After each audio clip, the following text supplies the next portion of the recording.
Hello, my name is Kate Sanders with the OSU Alumni Association, and welcome to Travel Talks. This Travel Talks program invites experts from across the university to learn about the places we travel with the OSU Group Travel Program. This webinar series is not only a way to share OSU's research and expertise from around the world, but also introduce you to some of the wonderful places you can go. We offer about 40 tours a year all over the world, from land tours to cruising to riverboats to train travel. We've got it all, and all with OSU friends.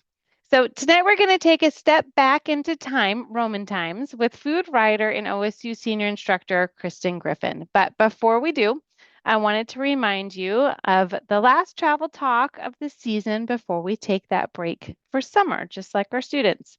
It's starting to get nice outside, and we know that you don't all hang out by the computers in the evenings when the sun is shining. So on May 12th, we are going to hear from Professor Monique Udell, who teaches courses on animal behavior, cognition, and animal learning. Our Africa Safari tours were the inspiration of this talk, and she's going to teach us how all the scientific knowledge that we know about felines can also teach us about our home cats. You can view this talk tonight, as well as all the other ones we've done online at fororegonstate.org/travel talks. And then a couple advertisements like usual, just to remind you that I will be in Bend on May 16th. So if you want to come up and join me in Bend, we're going to do an alumni field trip. It'll be an expert-led field trip of the area. Go to Shelvin Park and then Lava Lands Visitor Center, and I get a chance to learn a little bit about the region.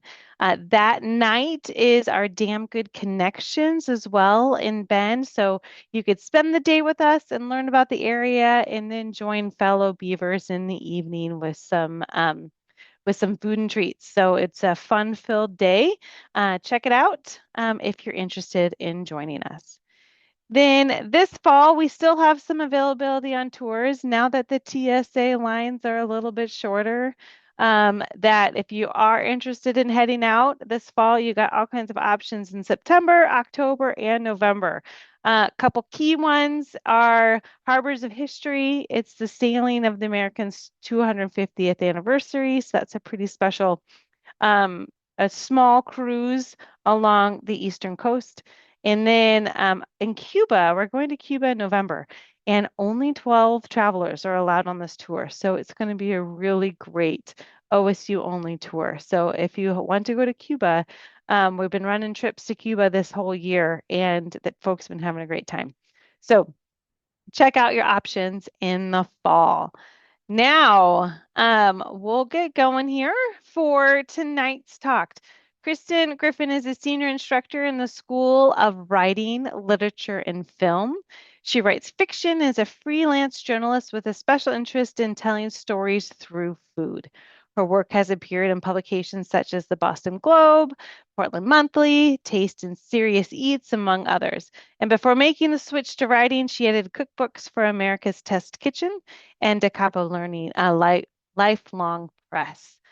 During tonight's talk, you'll get a sense for how ancient Romans lived, what they ate, and how unswept floor mosaics reflect the relationship to power and perception. If you have any questions during tonight's talk, please do type them into chat. I see a couple messages there. I'll check them out here in a minute. Or you can also type your questions in the Q&A. Either way, it's up to you, and we will answer your questions after the talk. So now, welcome, Kristin. Come on in. Hi, everyone. I'm Kristin. So nice to be here. Thank you, Kate, so much for that introduction, for inviting me to give this talk. Thanks to the OSU Alumni Association and to all of you for coming. I'm really excited to chat with you tonight about mosaics, ancient Rome. And yeah, thank you so much for being here. So let's jump in. So I wanted to start here with this title slide to share with you the title of a story that I recently published in a food history magazine called Eaton. And the title of the story I published is Unswept Floors, Taste and Power in the Trompe l'oeil Floors of Ancient Rome. And you can see at the top of this slide, there's a detail from one of my personal favorite examples of this kind of mosaic. It's in the collection at the Vatican, and we're going to return to it later. But I just wanted to mention it as a little preview of the kind of mosaics that we are going to dive into in the talk tonight. So, one of the things I wanted to start with is that I'm a food writer. I'm definitely not a historian. I'm not a classics professor. I teach writing. And as Kate mentioned, I'm really interested in telling compelling stories through food. I love the way that food can act as a lens, and through it, you can tell all kinds of stories. And it allows me as a writer to do one of the things that I love the most, which is research and going down different rabbit holes given the kinds of stories that I'm trying to tell. I love that process, and I really loved writing this particular story for that reason, because there was so much great research to dive into. So I am, as I mentioned, a food writer. I have always been an eater, and thanks to my mom for sharing this photo of little me. And I thought before we get to ancient Rome, ancient feasts, all of that good stuff, I would give just a little more context on food writing and my particular approach to telling stories through food. So I have worked in a bunch of different places, as Kate mentioned, some of them. I have worked in editorial at the Boston Phoenix, which is no longer, but was a really wonderful independent weekly newspaper where I got my start publishing in food. The Cheap Eats columnist didn't show up for work, and I was there, and I was a student, and I was eating cheaply. And lo and behold, I got an assignment to start writing Cheap Eats food reviews at the Boston Phoenix. I also worked in editorial at America's Test Kitchen, which, for folks who don't know, is like a kind of umbrella term for a really big company that does all kinds of food media work, from cookbooks to food magazines like Cooks Illustrated, Cooks Country magazine. They have a podcast, TV show. So I worked there for a while and then edited cookbooks for Capo Lifelong Press.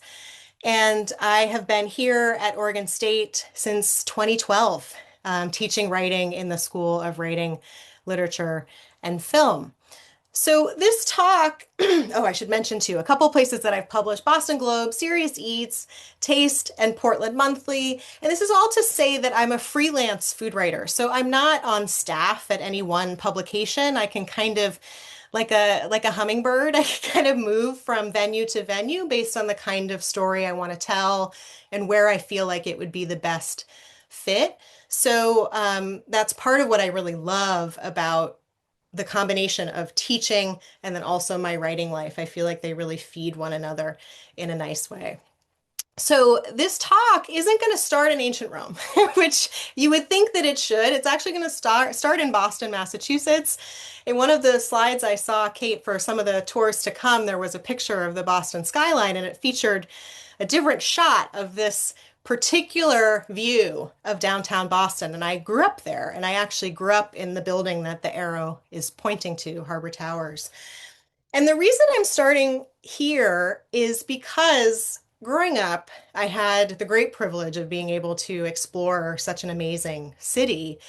And one of the things that I loved doing, especially as a teen, was bopping around downtown Boston and going to places like the Boston Haymarket. And in the Haymarket, which is an outdoor fruit and veg market, very near, close to where I grew up in Boston, there used to be a art installation that captivated me. And if we go to the next slide, we can see it's called Asarotos.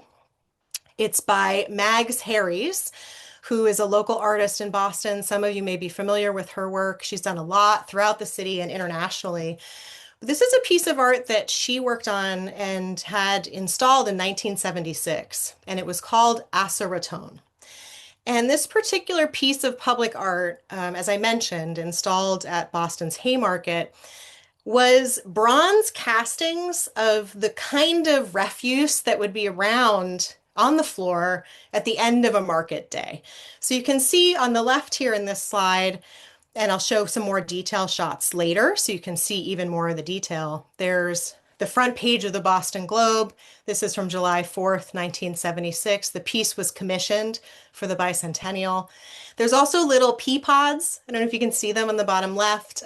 There's crumpled up Dunkin' Donuts cups, all kinds of refuse that would be left after a market. And on the right side, you can see how it was installed. So it was supposed to sort of guide people into the market. And it was this piece of public art that, as I mentioned, I have always been fascinated by. And then the next slide, we can see some detail shots of this installation, other portions of it. I love the banana peels. There's crumpled up newspaper, as I mentioned, paper bags, um, little like bitten into apples that you will see that Mags Harries, the artist, took such care to render them in this playful technique. It makes them permanent. Even if the market, it's not a Saturday, the market is not happening, the remains of it are there, and then they become enlivened every week as the market continues. And I loved that idea, and I loved walking across that sidewalk into the market as a kid and thinking about the objects that get left behind. And that really motivated the artist, Mags Harries. She gave a quote in an interview that on the next slide I can read through that talks through her motivations for this particular piece. So the idea was that history is constructed out of the things we leave behind. And I never forgot that piece of art. It really impacted me quite a bit. I never forgot the word asaroton. It felt really poetic. I knew that it made reference to something old. Later, I would look up and learn more about the direct reference that it was making to asarotos, oikos, or unswept floor mosaics that take us back to ancient Rome. So this public art piece in Boston has stuck in my brain. And as a food writer, as someone interested in telling stories, you kind of keep ideas in your head for when you might be able to finally write about that thing. They're like little kernels of ideas. And this has been kicking around in my head for a long time. And I finally felt like I had my moment when Eaton magazine, which is a food history magazine, put out a call for pitches for their spring 2026 issue with the theme of feasts. And if we look at the next slide, we can see the cover of the issue as it was rendered, which I really appreciate. And the next slide after will show the spread, the first couple pages of my story as it appeared in the magazine. So this was my moment to write this story about this really curious trend that I first learned about through Mags Harries and her installation in Boston, and then came to understand that it was connected to something much older, much more ancient, this really curious trend that swept the Mediterranean basin of wealthy patricians of the day tiling their dining rooms with food scraps. And as I mentioned on the first slide with the preview of that mosaic example, I love how in the publishing of the story, they brought that in to the design. So you can see a little detail shot here of part of that mosaic. So throughout this talk, I'm going to spend just a few moments sharing with you some of the writing from the story that I wrote, just to give you a sense of how I took the idea to the page, and also to give you some of the details so that you can start to understand what ancient Roman feasts were like, what they ate, how they lived, and how these mosaics factored in this really fascinating period of world history. So this is part of the early kind of introduction to the story. And I would just read you in this slide and the next one, what I had to share, how I started the story. So and I should note that on this slide on the side, I have a painting here by Roberto Bompiani called A Roman Feast. And this is from the late 19th century. So this is kind of a nostalgic fantasy of what Roman feasts may have been like. And I think it's interesting to think through the way that the idea of these Roman feasts have lingered in our collective mind for so long, have been such a topic of fascination. And as I share this writing, I'll share some of why they were really wild. So, in the wild swirl of an ancient Roman feast, amidst the stewed flamingos and roasted dormice, the platters of exotic fruit and honeyed wine, you'd think it'd be easy to miss the floor. Who was looking down when there was so much else to take in? Consider the guests, mostly wealthy men fresh from an afternoon at the baths. They wore casual tunics and myrtle crowns, laying expectantly on sofas, while enslaved people cleared plates and delivered new ones, overflowing with delicacy after delicacy. The air was likely scented with incense and fish sauce, cumin, and roasted meats. The guests gossiped and debated while the walls around them flickered with candlelight, bringing elaborate frescoes almost to life. Perhaps a wife would join the festivities for a time, or a group of dancers would spin to the music of the day. All the while, though, and beneath the revelers' feet, another unusual performance was ongoing, one that would endure long after the empire crumbled. On these floors, you'd find some of the most elaborate and artful tile work in the Western world. Their depictions so lifelike, you'd be forgiven for doing a double take. Their subject? Trash. So that's how I opened the particular story. And I also and wanted to share with you and wrote in the piece how I'm defining asarotos oikos, or these unswept floor mosaics. And these particular mosaics, and we can see on the next slide, they are, as I mentioned previously, they depict food scraps from an elaborate meal, like cracked open sea urchins and chicken bones. I have a little frisky crab here on the slide. There's a lot of crab claws in asarotos oikos mosaics. Walnut shells. They play with trompe l'oeil techniques, which just means a trick of the eye, to create the illusion of three-dimensional subjects when in fact the work is, of course, flat. And on the next slide, we can look again at my love, my obsession, my dream to see in person one day. I have not yet. This detail from the asarotos oikos mosaic that's in the collection at the Vatican in the Profane Museum. And I promised at the beginning of the talk that we would come back to this. And this is the moment where, with that slide, so just if we can go back up to the asarotos oikos. Yeah, perfect.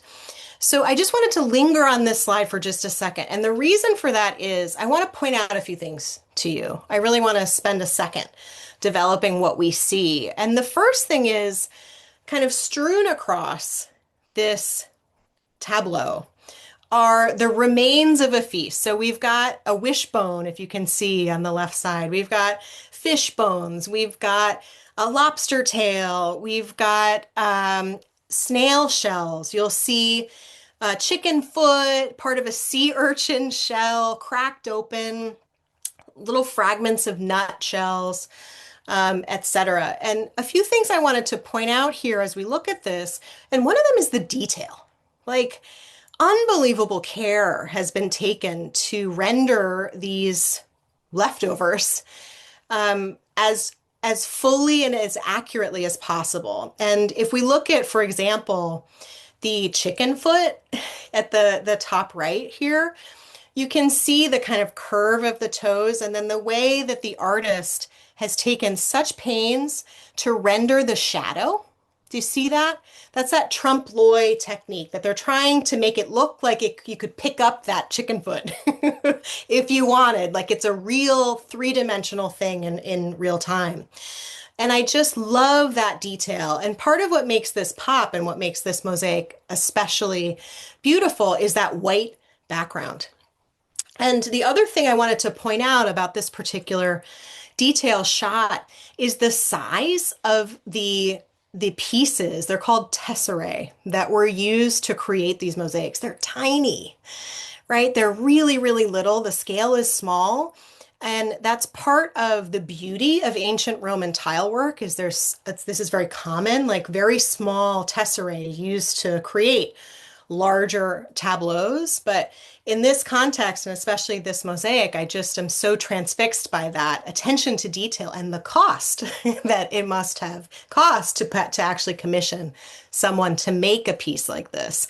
So there's great care and attention paid to, as I put in my introduction to the story, like trash. And as a writer, to me, I'm like, why is that?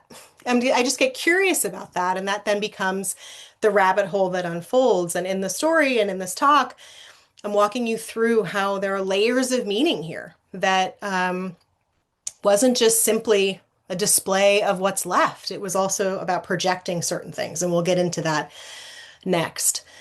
So I want to move from this to just give you a wider context of the Roman Empire and what I mean by that. So I'm putting dates on this. If there are historians in the chat in the Zoom, or if there are classicists in the classics profs in the chat in the Zoom, this is disputed. But for the purposes of just giving a sense of the range, typically we can say Roman Empire 27 BC, which is the beginning of the reign of Augustus, to 476 AD, which is the end of the rule of the final emperor. But it really was, you can actually argue, and many classics folks have, that we can see the origins of the Roman Empire earlier than this date. And we can, of course, track the kind of dwindlings of the Roman Empire after that 476 AD date. But it just gives you a sense of the span. And I also just wanted to emphasize how vast the ancient Roman Empire really was. I mean, the image on the right shows this. This is kind of peak Roman Empire under Trajan, about a 117 AD. The entire Mediterranean basin, and as I say on the slide here, more than a fifth of the world's population was under its rule. And it covered up to 1.9 million square miles. Just hard to overstate the vastness of the Roman Empire. I want to move into, where did ancient Romans live? And ancient Romans is a broad category. And of course, there were a lot of folks living in different kinds of conditions based on their social status. So wealthy Romans had a domus, like a townhouse, and a villa, like a rural retreat. Others lived above shops or are in what are called insulae, these kind of like early apartment buildings. And then the living situation of enslaved people, of which there were up to 10 million, really depended on their role. So some lived with wealthy owners in cramped rooms, in villas. There were also really prison-like detention centers in rural areas that were called ergastula, where enslaved people also lived. And I have an image here on the slide on the left of just a model of a Roman villa. So here we're talking wealthy folks. You have your city pad, and then you have your escape to the country. This was the escape to the country. And what did that look like? It often had a sort of courtyard, multiple rooms for entertaining, for private business, perhaps pools or saunas. There were a lot of different components to a villa where a wealthy Roman may live. As far as where did ancient Romans feast, okay, so zooming in from where they lived to where they actually ate, we're especially talking about wealthy Romans here who had their villas, had their domus, and their formal dining room, which was called a triclinium. And it had 3 benches or couches and a table. So the image on the bottom left shows, I mean, it looks a little rigid to me. The bench idea is coming through more strongly there. It's a recreation of a triclinium with those 3 arranged benches with the central table. And the image on the bottom right is a more elaborate couch and footstool that may have appeared in a triclinium in ancient Rome, which is in the collection at the Met Museum. And I also wanted to share at the top the image of a fresco that was unearthed at the Villa of Livia in Rome. And the image is small, I know, but I just want to impress upon you that this fresco would have kind of enveloped you in this room, this dining room. There would have been 3 courses to a meal in a triclinium. There's hors d'oeuvres, a main course and dessert. Wine was served liberally throughout. Sometimes it was heated or hot or honeyed. And also, this was dinner and a show. This was entertainment. There were dancers who would appear. There were musicians who would play. There were acrobats who would entertain your guests. And as I mentioned, within this triclinium, there are these frescoes all around you. I'm just trying to get you to picture like you're in this smaller room and it's just all the walls are floor to ceiling decorated.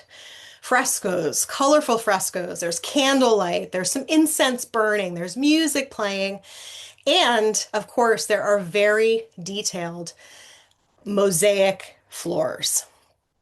So these asarotos oikos, as I've described, they were first described in the historical record that we have by Pliny the Elder in 77 CE. They were found throughout that vast empire that we looked at together moments ago. So throughout the Mediterranean basin, Greece to North Africa, there are examples of this style. It was a trend, you know. It's like mid-century design is a trend now. These kinds of mosaic floors were a trend then, but they also had layers of meaning. And part of what my story in Eton explored was the idea that these particular unusual mosaics revealed the broadening of ancient Roman tastes, the power of their particular brand of appearances, and the shifting dynamics of an infamous imperial era. And in the next slide, I just wanted to share just a little quote from Pliny the Elder. And this is the quote where we get the first mention of asarotos oikos. And here is what Pliny says in Natural History. Sosos laid the so-called asarotos oikos because he depicted the remnants of a meal. Scraps and things usually swept away, as if left behind using small tesserae dyed in various colors. Remember, I mentioned tesserae are those really little, like inch by inch, smaller than that, little pieces that these mosaics were constructed from. And on the next slide, we can see a different example of this kind of mosaic. And I really love this one. And I love that in the story as it was published in Eton magazine, I got kind of like a centerfold, but not in the way you might imagine. This was the image that was in the centerfold of the magazine, was this particular image of the mosaic. And here we see a late Roman mosaic featuring a feast and asarotos oikos on display. This one is, you can see, in Switzerland. And this is kind of meta, right? It's an ancient Roman feast. We see the version of the triclinium, the kind of benches or couches arranged around central tables.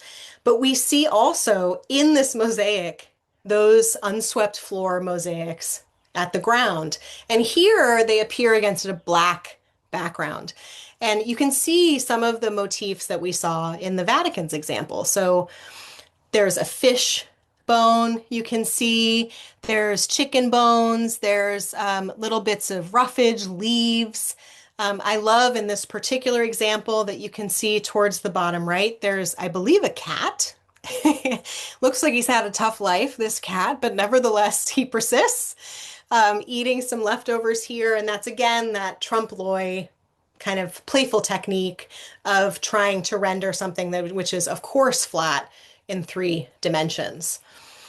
So another element of this story as I was writing it that I really loved learning more about is what was served at an ancient Roman feast in the triclinium, what was on the menu. And that rabbit hole took me to all kinds of fascinating ways to answer that question. Among them, and we can have an idea of what ancient Romans ate, from gladiator bones.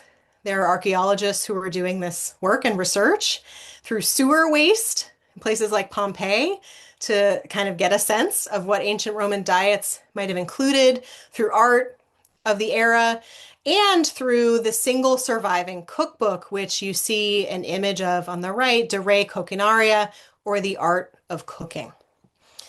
So this particular cookbook is attributed to this guy on the bottom left here, Apicius, of Minturni. It's attributed to him, and I'm very intentional about using that word. He probably didn't, he almost certainly didn't write it. He may have contributed to it, but lots of other people did too, including enslaved people whose names we'll never know. So this is a volume compiled over time. Apicius, for a bunch of reasons, gets the attribution in part because he lives on in myth and legend as kind of like the ancient Roman foodie. Pliny, who we met earlier, who described the first or has the first mention of asarotos oikos that we have in the historical record, he called him, and I love this phrase, a gluttonous gorger.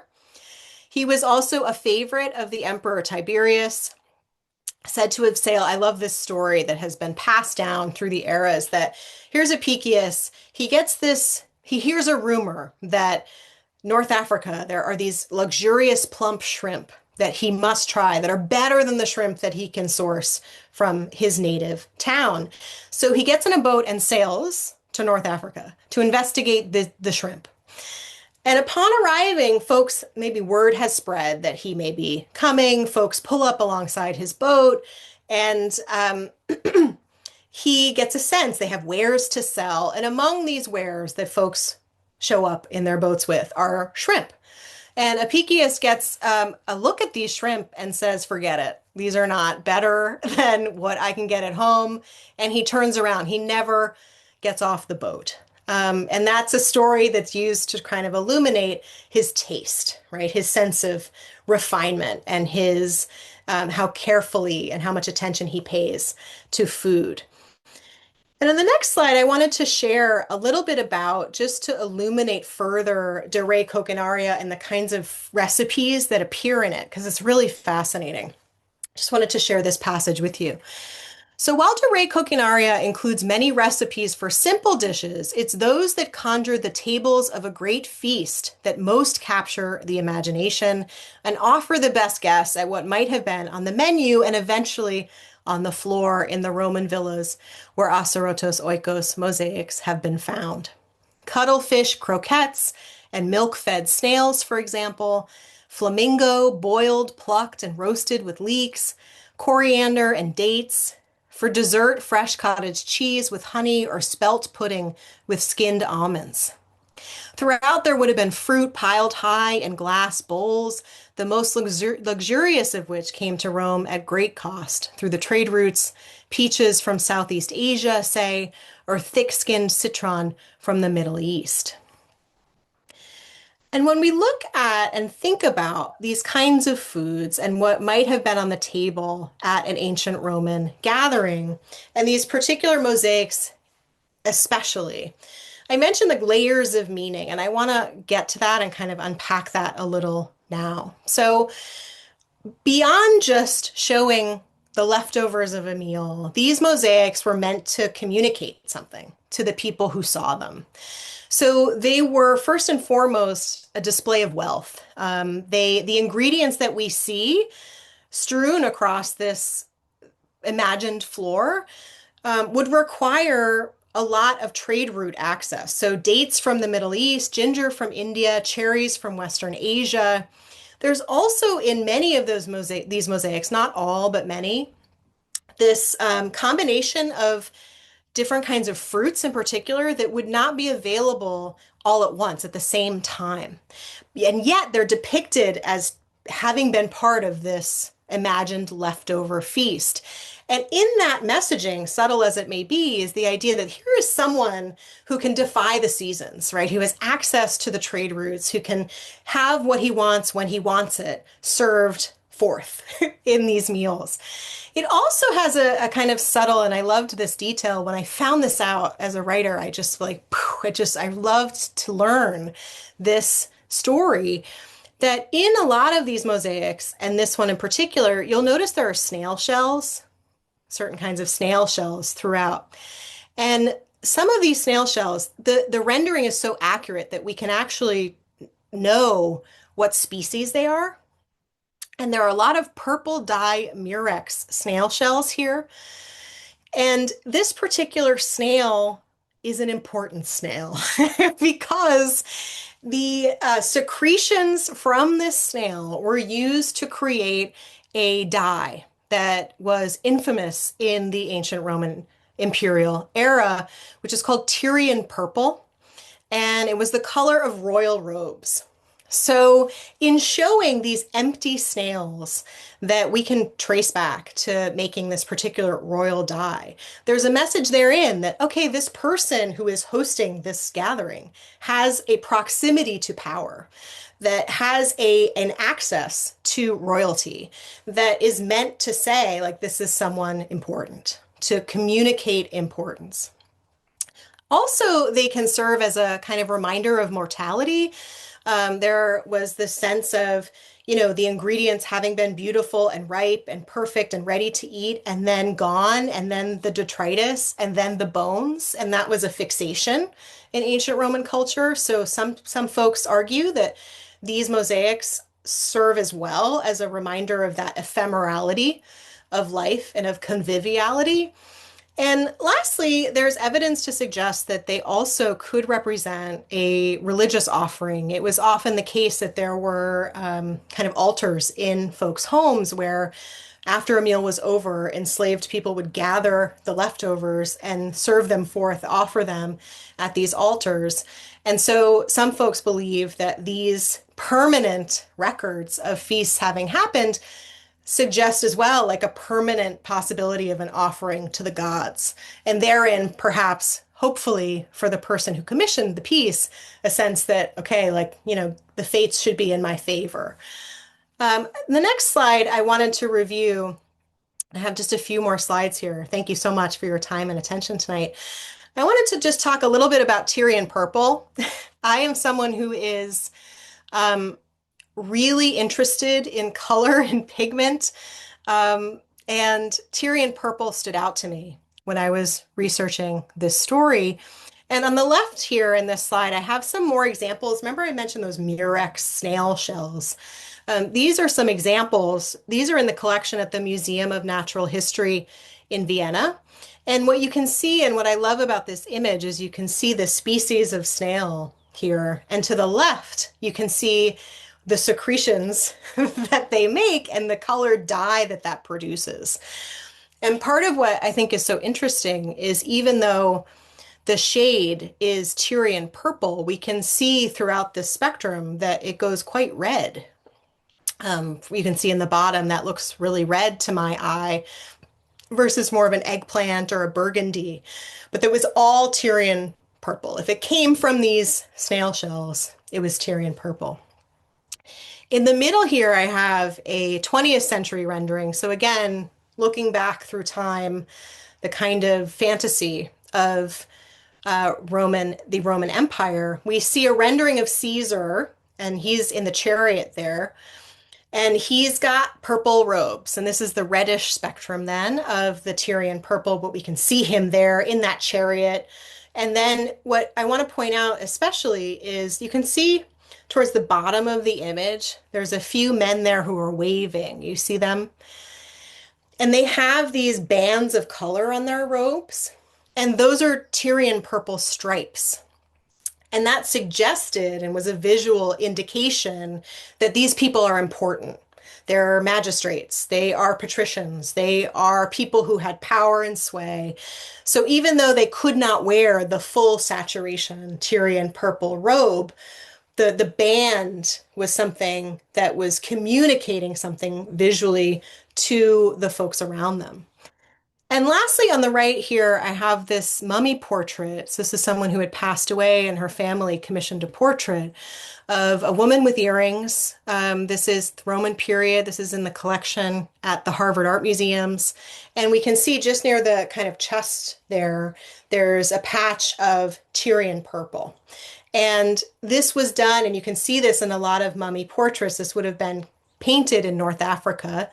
And that is, again, a suggestion of like proximity to power. This is somebody who had access to folks who really were overseeing the whole empire at that time.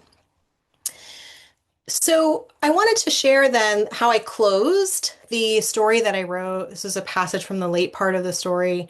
and kind of give you an insight into where I wanted to leave readers and where I hope to leave you all. And this is what I said. So here then lived a man who could eat the spoils of his empire and wear its finest garments, who could defy the seasons and leave the floors unswept. An enslaved person would take care of it. When the feast was over, there would always be a record of its having happened. An artist would make it so. Little did they know how closely we'd be studying these remnants later, these curious mosaics, for all their layered meanings and interpretations. They are echoes of a fallen empire, time capsules. They are all the mess and beauty and contradictions of what is left behind.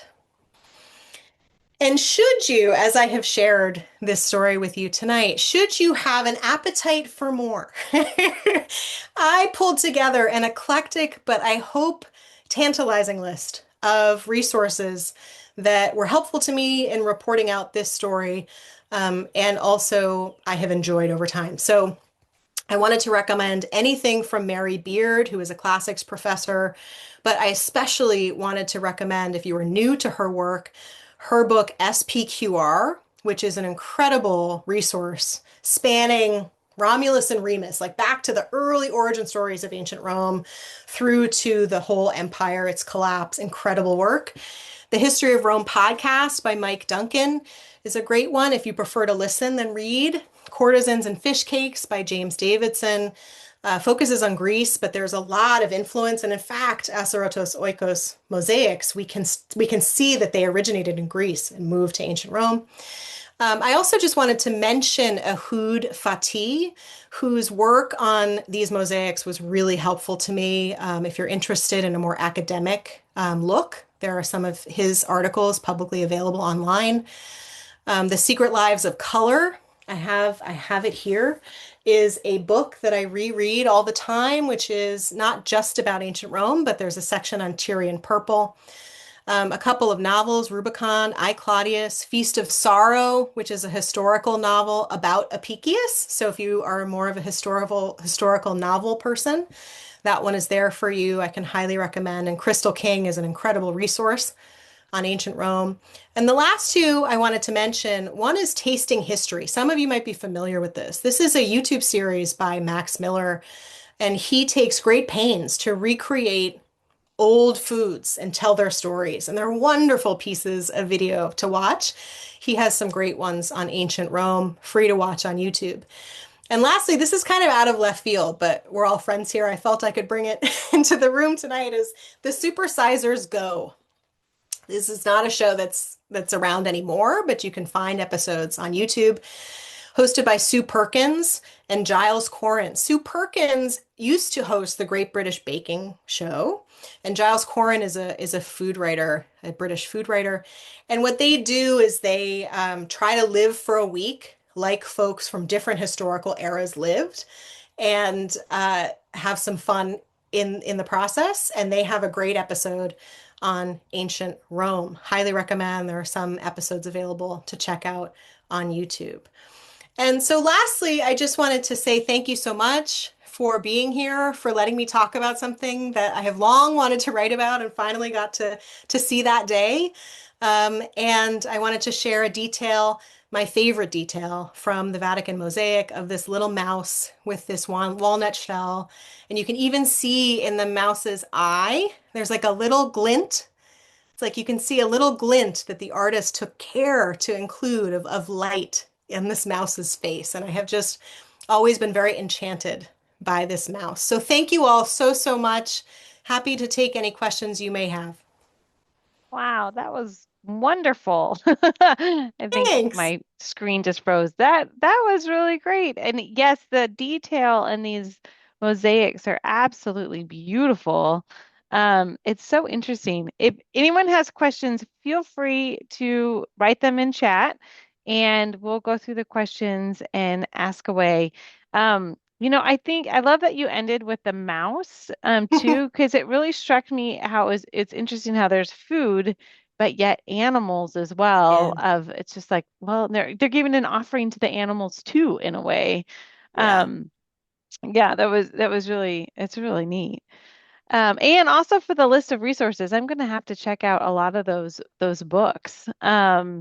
You have some really great things there. So thank you so much for all of It's that. thank you're so welcome, and it's very eclectic, which I think is a peek into my brain. When I when I'm looking for stuff, I pull from all kinds of places. Yeah.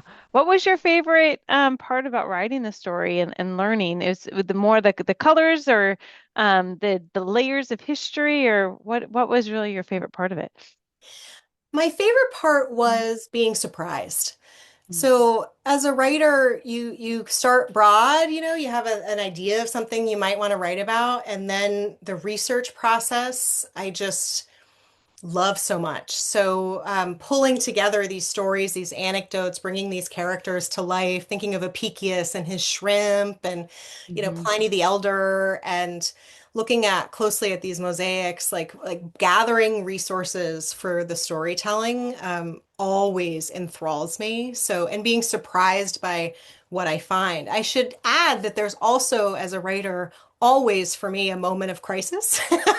Yeah. Where I'm like, oh boy, I'm not going to be able to write this, or I don't have enough. Like, what am I, that imposter syndrome feeling? I mean, I've been doing this Mhm. so long, and I still, every time I write something, I feel it. So the flip side is that in the research, I start to have that voice like, can you do this? But thankfully, the wiser voice prevails, and I pull it off in the end. So the Do. research process and the surprise of it is what one of the things I really loved Great. about writing this. So in your research, so Darren has a question. In your research, did you come across any references to Egypt? Because he was wondering if the typical Roman experience it was the same in Egypt when they invaded and took over that area, because it seems like they adapted many Egyptian traits. Yeah, so I don't know a ton about that particular story, so I'll lead with that. But I will say that there is evidence, and as I mentioned in the talk, that there is evidence that these mosaics were discovered in villas in North Africa and in that Hmm. kind of northern portion of the Mediterranean basin. And while I'm sure that they were adapted or they were, integrated in ways with their own culture and practices, I think that there's evidence that that was a trend that spread. And then also in the Tyrian purple image, I did show that painting of the Hmm. mummy portrait. And so that also traveled throughout the empire, this notion that Tyrian purple was power, and that was a Yeah. symbol that for wealthy Egyptians was something that they wanted to project. Definitely. And then Robert was wondering if you've tried cooking anything from that cookbook. Hi, Bob. I know Bob Bonanno. I'm so happy that you're Oh. here. I haven't, but when I was researching the De Re Coquinaria and the kind of recipes therein, there were recipes that felt familiar to me, that felt really relevant and modern. So there's a sautéed leek recipe that has walnuts in it and olive Mm, oil and fresh cheese. And I was like, mm, I've made something really similar to that. So part of what was really a surprise and a pleasing surprise to me was discovering some of those things. I mean, I'm not roasting flamingo at home, but It's but not some of those, usually found in the grocery store. yeah, yeah. But I also love like a cottage cheese with honey and fruit. I mean, that was a really common dessert. So while I haven't intentionally gone to that cookbook and said I'm going to make this tonight, I enjoyed seeing the ways that some of the rest, not all, some of the recipes felt really relevant and current. Yeah, I know. I've traveled around some of the area in the Mediterranean, and now I'm been sitting here thinking back, like, did I see any of these mosaics? Like, Oh, I don't know if I actually did. Definitely saw some of just beautiful patterns, but picking out actually the scraps of food, it makes me want to go back and look at my photos and see if I did see them. Now, when we go back to that area, I'm definitely going to be spending a little bit more attention on what's depicted on the floors. yeah. Oh, Zachary or Zach would wanted to know which god or gods would be honored by these mosaics. That's a great question, and I don't know the answer to that. I don't know Yeah, the I don't know specific answer either. to that. Yeah. Um, And then are the words in your presentation Latin or are they French? Was A Cynthia lot was of them are wondering. Greek. Greek. So yeah, asarotos, oikos can trace back to Greek. There are, of course, some Latin influences as well, and some of the words I use, but it's kind of a mishmash. Yeah. Hmm. Yeah. Oh, well, this is great. Well, Will, if anyone else have some more questions, feel free to keep typing them in. I did want to let everyone know that I'm going to borrow her slide of those resources and we'll send it out with the follow-up email in case you didn't have a chance to write down a bunch of them. We'll share those because those are some really great books to be able to read and to check out for sure. Oh, well, this is great. Well, I don't actually see any more questions coming in for tonight. But I do thank you very, very much for being here today. It was wonderful. And we hope to see you again for another presentation because it was quite educational and I appreciate it. Um, for all you, we are online all the time, always at fororegonState.org/travel. And you can view all of our trips that we have to offer. And just want to say thank you to everyone that is joining us. And we hope you all have a lovely evening. And we hope to see you in May for the next travel talk. Oh, and I think we had one more chat. So everyone is just saying thank you very much Aw, and thanks thank for you all so sharing. much. How lovely Uh, for you all to take time out of your day to come and hang with me. This has been great. Thank you. yes, I agree. All right, everyone. Have a great evening. Goodbye.